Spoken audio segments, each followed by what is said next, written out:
When this happened, Ray was 59. And I want to talk about what happens at 59. And I follow me here. We're going to get back into it, but stay with me. This is so important.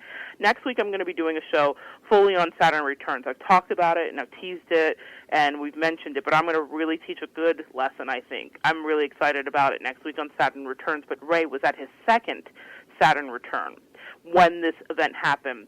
Now, when you're dealing with a second Saturn return, you are dealing with the developmental pressure to be a better producing member of society. We have our first one when we're 28 and a half. It takes Saturn 28 and a half years from the time we were born to get back to that place in our chart. People think you come of age at 18. You really come of age at 28 and a half to 32. I will give deep examples about that next year. But the second one happens at 58 and a half to 60, and then the outer bands, it's almost like a hurricane. I will tell you, it's a 4-year span. Specifically, tightly, the eye of it is about 1.5 to 2 years, okay? So it's about that 58 and a half or 28 and a half to the 30 or to the 60-year-old mark. So we'll talk a lot about it next week. But in the second Saturn return for this guy, this is what's happened. Forces are asking you to take a long, hard look at reality. How much time do you have left? How do you want to spend your time? There is really no time left for procrastinating, and it's otherwise time for you to get things done. Otherwise, these books that are in your heart and the things that you want to accomplish or the paintings you want to paint are never going to get painted. And ironically, as the time diminishes, it passes with really quick speed at this time, and your Saturn return is a life review. It's about soul searching. It's about, the question it's asking you is, how did you get here? Is this who you really want to be? It often represents a crossroads of sorts and an opportunity to deal with unfinished emotional, physical, or material business. And so sometimes this means getting rid of people, jobs, or situations that no longer fit who you want to be. There's a real taking stock that can culminate in this kind of purging and reordering of your life. And the death of the old way of doing things is going to be painful. I think for this James Arthur Ray guy, it was painful. But subsequently, there's often a feeling of relief and gratitude that you are no longer stuck in circumstances and you can move to this new place. Saturn is known also as the Lord of Karma or the Lord of Harvest, and this makes a lot of sense in the context of Ray. So you will reap what you have sowed. And that goes for all of us, because Saturn is a teacher, Saturn is a father. And you think of your father and your mother. Your father, you learned hard lessons with more. If you were lucky and you had a father in your life, there were hard lessons there. Fathers aren't normally, like, there can be cuddly, lovely fathers, but essentially they're there to really guide and teach you, and that's just the paternal role there. So Saturn acts as the same thing. It's a long lesson, 28 and a half years. We always hear about things being a Mercury retrograde and we're having a Venus return. These come around a lot more quickly. Saturn is the longest traversing planet, I think. I really do believe that, and I'll make sure I have facts for you on that next week. However, the Lord of Karma and Harvest, you will reap what you sow. It's time when your hard work will be rewarded, but if there has been neglect or carelessness, the natural consequences will not be able to be avoided. Saturn is asking you to claim your authority, to step up to the plate. It's inappropriate to wait for somebody else to do it when Saturn's talking to you. And so with that context, to me, it makes perfect sense to the place that Ray found himself at 59. He was convicted of negligent homicide. He was sentenced to 2 years in prison. Another Bible verse comes to my mind here, guys, and I don't know what's going on this week, but they were just flashing into my mind. You guys know I have a Christian grounding and base, but it was Daniel chapter 5, verse 27. And this verse is actually where the phrase, the writing on the wall, comes from. So if you've ever heard someone say that, the writing's on the wall, that song comes to my mind, it's where this verse comes from. And I'll be brief, but it was essentially, it's a long story, but I'll tell you, there was a hand that appeared on the palace walls of a certain kingdom in the Bible that's written about, and it was just a magical hand. Nobody's hand was connected to it. They essentially said it was a hand of God. And the hand wrote on the wall, Mene, Mene, Tekel. And what Tekel translates to is, you have been weighed in the balance and found wanting. So what was happening was this kingdom was being judged, and Daniel was a prophet. He was there, and the people weren't listening to him. And so God came in himself, literally, from what the Bible says, and wrote on the wall, and it just appeared out of nowhere, meeny, meeny, tickle, and that is what pretty much was the judgment of the kingdom. So it was to God saying, the kingdom is going to be judged because you guys are not doing the right thing. You're not listening to my prophet, essentially. You have been weighed in the balance, and you have been found wanting, meaning your character or this situation has been assessed and you are lacking integrity or strength. Now, our second Saturn return weighs our character. For Ray, he was found wanting. And I think that when I was watching this documentary, I thought, he's not still taking responsibility for it. So I found a quote from him from People. He says, I believe totally and completely that we all must take full and complete responsibility for our lives. And I have taken full and complete control and responsibility for the situation that occurred. He said, my work was never on trial. The tragedy was on trial. The jury found absolutely no shred of evidence of intentional misconduct or harm. It was a tragic accident, and it was determined to be negligent. And because 3 people died, it was determined to be criminally negligent. He says it was. He's still selling. Not I was determined to be criminally negligent, an act that happened, that he led people into, but he can't say I. That's where we're fallible. I'm not going to judge him. He's already been judged, and he served his 2 years. He said, I repented, I grieved, I anguished, and I finally got my head back on and began studying my craft and how I was going to utilize that better for my own life and also to better the lives of people that I'm blessed to serve. The comeback and the back and the be back and the I am back is here. He says, a lot of what entails me doing is this processing for myself exactly what occurred and going through that process of responsibility, redemption, and then moving toward resilience. Now, it's interesting to me because I want you to watch it. The first 10 minutes are compelling. I don't think he's fully, at that moment, they literally filmed him coming out of prison, so I still think he was in shock. He was still going through things. He might be in a different place now. But when I saw it, I thought, it's very interesting. I don't know if he fully is taking responsibility.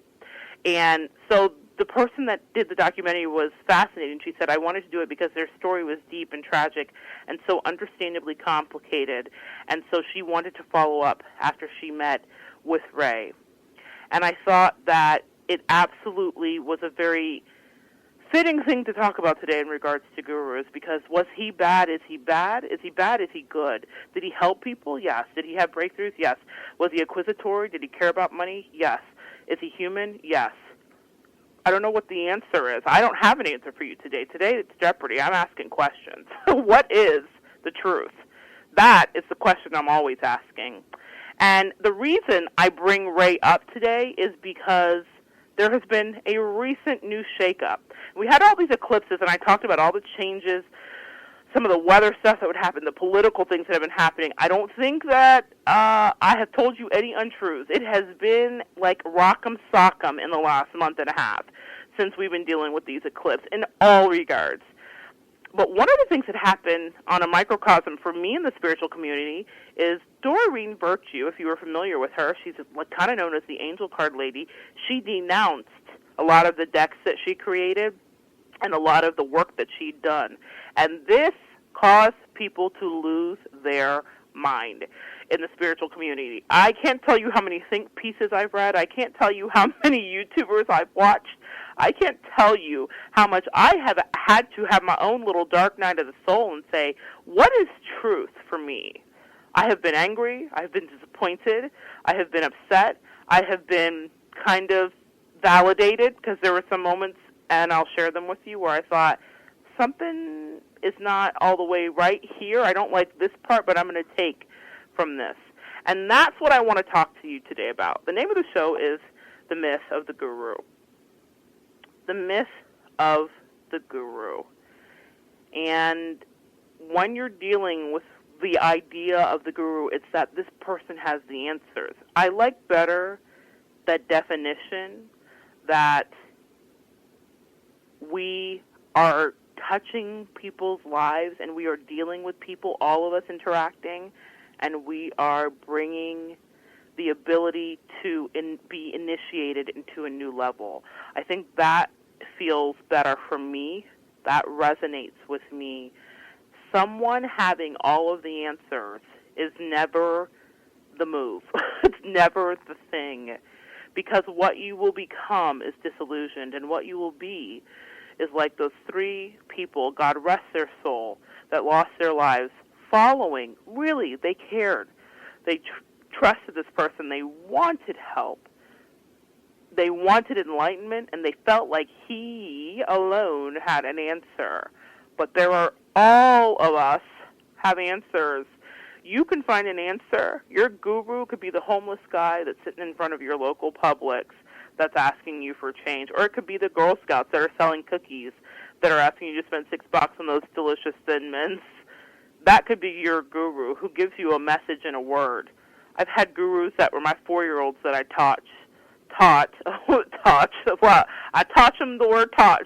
My 4-year-olds that I taught when I was a teacher many years ago. I remember asking this one little girl named Kelsey, a sweet little redhead that I loved so much, and she was super Southern, and I was debating the next path in my life and where I should go, and should there be another level of school for me. My director had wanted me to take on more responsibilities at the daycare, and it involved more education, and so I thought, okay, and I was doing it.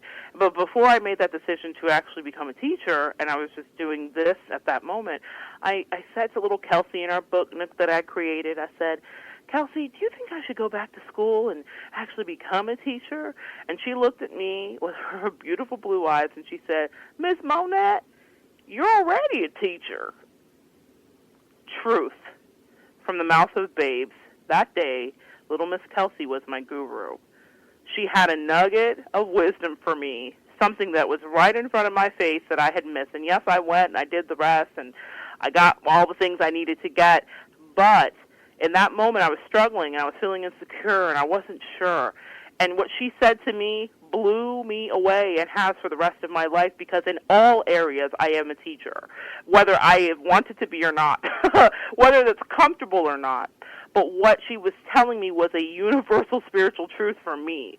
Your job here on earth, Miss Monette, is to teach. That's what my actual job is. That may not be what your job is as a listener. You will have to know and discern for yourself what your mission is here. But for me, at that young age of 20-something, I realized that this girl had just told me a secret to my life. You are already a teacher. Why are you seeking to be something other than what you already are? Because to me, and to her little mind, it was simple. Well, you're my teacher, so you're already a teacher, so why do you need to go be more of a teacher? I get it. I know maybe for her it wasn't that profound, but for me, it was profound, and that's what I mean by anybody can be your guru. Now, does that mean that because Kelsey had a sweet word for me that I needed to go move into Kelsey's house and listen to her talk to me for the rest of my life and watch her grow up and go to her first prom and then ride with her in the back seat to the limo? That'd be weird, right? Yes, it would. Does that mean that the homeless guy that offers you the insightful word you should go move into his cardboard box or live with him and his best friend by wherever they live, and you should follow them around because they have deep insights for you every moment? No. And that's the mentality I want us to take into the idea of a guru. I'd like to erase that idea because no one is really your permanent guru. But what I do realize is that we have an ability to connect. Every one of us has a lesson to teach. Every one of us is a guru at times. I have friends I talk to all the time that impart wisdom to me. I impart wisdom to them. It could come from an Instagram post. That could be your guru for the day. But it doesn't mean that you go find whoever sent that post and you move into their house and you never ever leave because you just want to sit at their feet and learn forever. What they had for you in that moment was what you needed to have. And that is what you were supposed to take away. There's a danger in following people. And so with Miss Doreen, we'll get back to her, she had created quite the following. Multi-million-dollar business in selling tarot cards and angel decks and this, that, and the third with Hay House, one of my favorite publishing companies. God bless Louise Souls. Louise Hay's soul. She just passed, and she was the founder of Hay House. She lived to a very ripe age in her 90s, and she was living her best life. So I am not sad she passed. I'm grateful for what she gave, because she was a teacher and a guru in her way. But she always taught not